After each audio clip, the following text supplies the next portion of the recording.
Salam Sang Raja. Bab 67. Kisah penjara besi, penjara bawah tanah. Fei memegang kapak barbarian dengan kedua tangannya dengan erat. Dia mengambil napas dalam-dalam dari udara yang dipenuhi dengan bau darah kental dan menyesuaikan dirinya ke keadaan optimalnya. Setelah kekuatan fisik dan mentalnya mencapai puncaknya, Fei menendang kaki kanannya dan membuka pintu kayu tebal.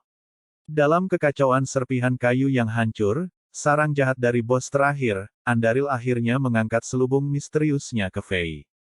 Dalam lolongan tak berujung, banyak orang gelap, tikus pria, ghouls dan monster lainnya membanjiri mereka. Pada saat yang sama, tekanan besar dan tak terbayangkan menekan mereka seolah itu nyata. Di bawah tekanan yang menakutkan, bahkan udaranya mengental. Gerakan Fei dan Elena melambat seolah-olah mereka berada di genangan air. Kekuatan kejahatan jauh melampaui imajinasi mereka. Mati, pengacau. Raungan besar mengguncang seluruh ruangan, patung-patung batu yang tak terhitung jumlahnya hancur, tanah retak dan api mulai membakar di lantai seolah-olah itu adalah panggilan dari bagian terdalam dari neraka. Selanjutnya, sosok iblis setinggi 4 atau 5 yard muncul di depan mereka. Itu sebagian raksasa wanita iblis. Dia memiliki wajah yang sangat cantik, sesuatu yang cantik akan dibayangi di depan wajah ini. Wajahnya pasti disukai oleh dewa penciptaan. Namun, selain dari wajah ini yang memiliki keanggunan Andariel yang cantik, segala hal lain di tubuhnya benar-benar diiblis.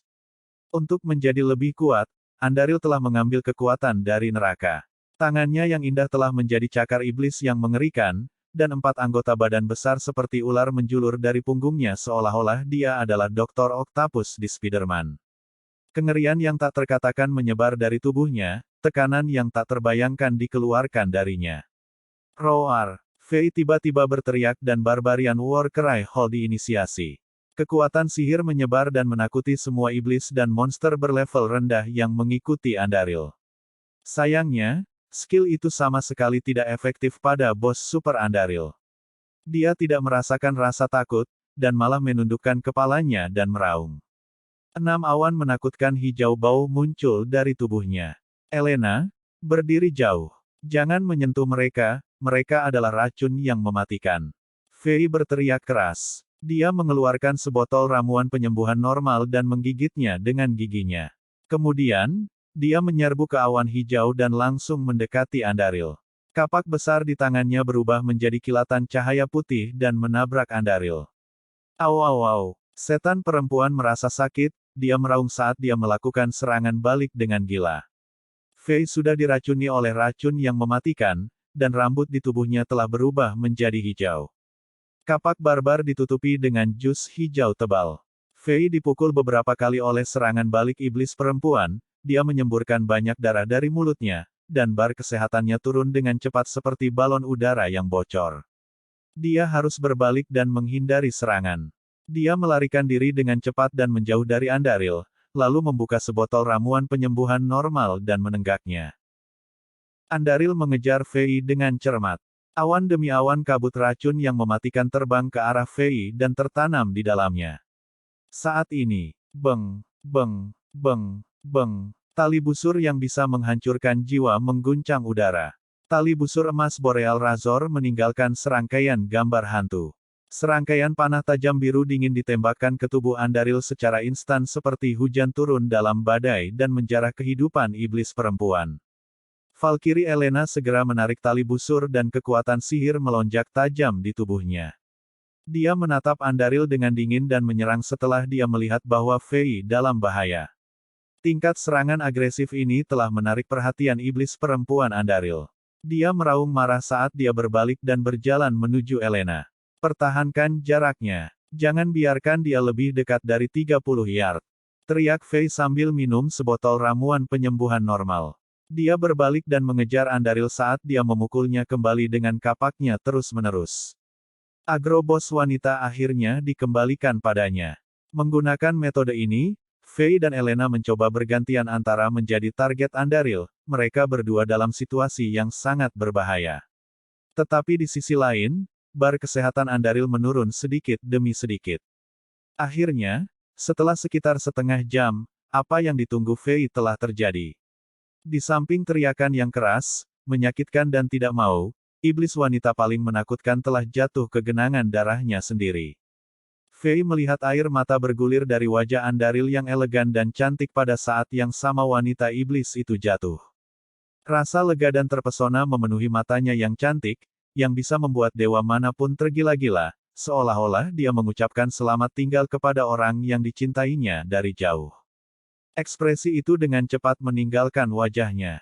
Fei bahkan berpikir bahwa dia telah melihat halusinasi. Kemudian, tubuh Andaril mulai terbakar. Api menutupi wajah malaikatnya dan tubuh iblis yang menyeramkan. Segera, tubuh itu berubah menjadi abu. Monster level bawah dan pengikut iblisnya meraung dan jatuh ke tanah karena mereka juga terbakar dalam api gila. Segera, tidak ada monster atau setan yang tersisa di tingkat bawah tanah kelima seluruh. Fei masih memikirkan adegan yang menakjubkan, tapi seberkas cahaya putih jatuh dari langit dan mengelilinginya. Haha, aku naik level lagi. Fei sangat bersemangat. Dia membuka panel status karakternya, karakter barbariannya sudah level 16 setelah pertempuran agresif ini, dia naik level 4 kali dalam 4 jam terakhir, yang tidak buruk. Setelah selesai mendistribusikan semua atribut dan poin keterampilan, perhatian Fei dengan cepat tertarik oleh cahaya emas di tanah. Andaril telah menjatuhkan 4 item langka emas terus-menerus. Fei terpana saat dia berjalan dan mengambilnya. Ada perisai Sphinx yang perkasa, sepasang sepatu bot rantai berat yang sangat bagus, helm baja tradisional sederhana yang memiliki ukiran kuno dan sabuk kulit 3 lapis berwarna kuning. Ahahaha, tidak heran aku tidak mendapatkan sesuatu yang baik dari Countess dan The Smith, sepertinya semua item terakumulasi di bos terakhir Andaril. Aku yang paling beruntung. Keempat item adalah apa yang paling barbar aku butuhkan. Hahaha. Fei sangat senang hingga giginya hampir jatuh. Meskipun keempat item tidak teridentifikasi, Fei dapat mengatakan bahwa mereka adalah barang berkualitas dengan hanya melihatnya. Setelah Fei berdiri di sana dan tertawa sebentar, dia berkeliling dan mengemas semua item sihir biru dan koin emas yang dijatuhkan monster dan iblis. Setelah membersihkan medan perang, Fei menggunakan Town Portal Scroll dan kembali ke Rock Enchantment dengan Elena. Fei tidak yakin apakah itu hanya ilusi, tetapi begitu dia kembali ke kamp, dia merasa ada sesuatu yang tidak sama. Benar saja, gelombang sorakan terdengar di telinganya. Andaril sudah mati. Aku tidak sedang bermimpi, kan?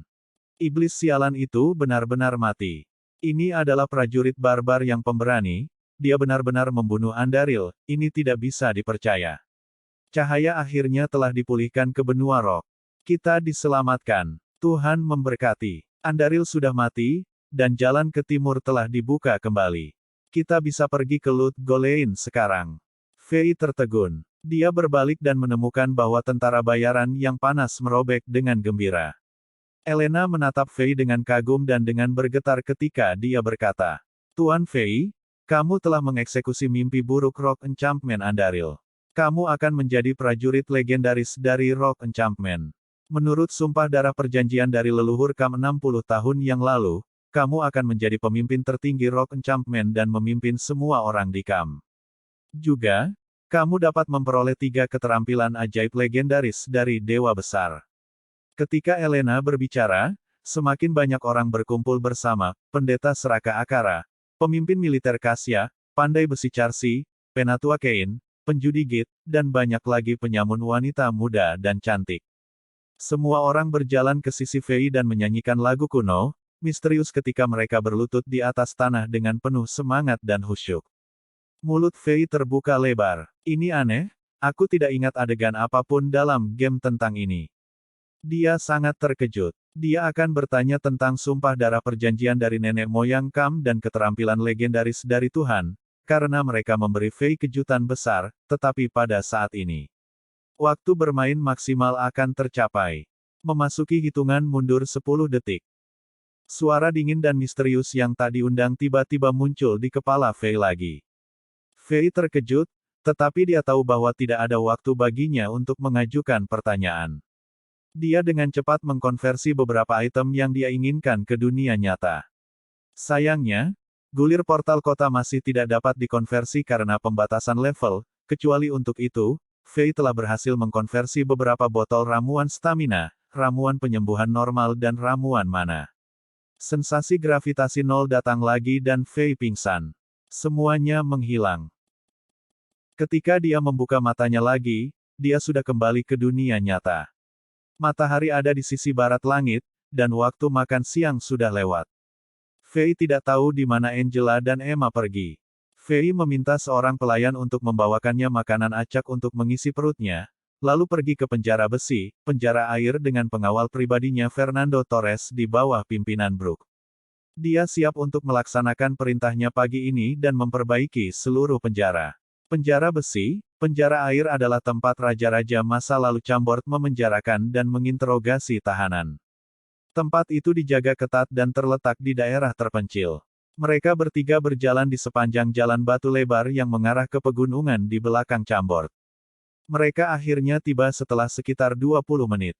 200 yard patung pendekar batu berdiri di depan gerbang penjara. Itu menimbulkan perasaan menindas, dan patung-patung itu tampak bergengsi. Di belakang patung-patung itu, ada 1 mil tangga panjang yang dilapisi batu-batu putih. Itu mengikuti medan yang landai dan naik gunung. Itu mengarah ke alun-alun berukuran sedang, yang memegang bangunan bergaya bunker hitam di bagian paling tengah. Ini adalah penjara besi, penjara air. Penjara hitam ini telah memenjarakan banyak pelaku, dan banyak bangsawan, pahlawan, dan perwira militer tewas di tempat ini. Banyak warga sipil dan penjahat yang berubah menjadi tulang putih juga ada di sini.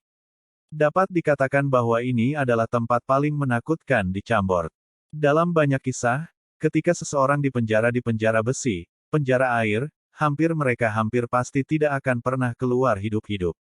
Bahkan jika itu adalah hari musim panas, tidak ada yang ingin mendekati Tomb of Life yang berdarah, suram dan mengerikan ini. Yang mengejutkan Fei dan Brook adalah ketika mereka tiba di alun-alun, ramai dan dipenuhi orang-orang. Bersambung.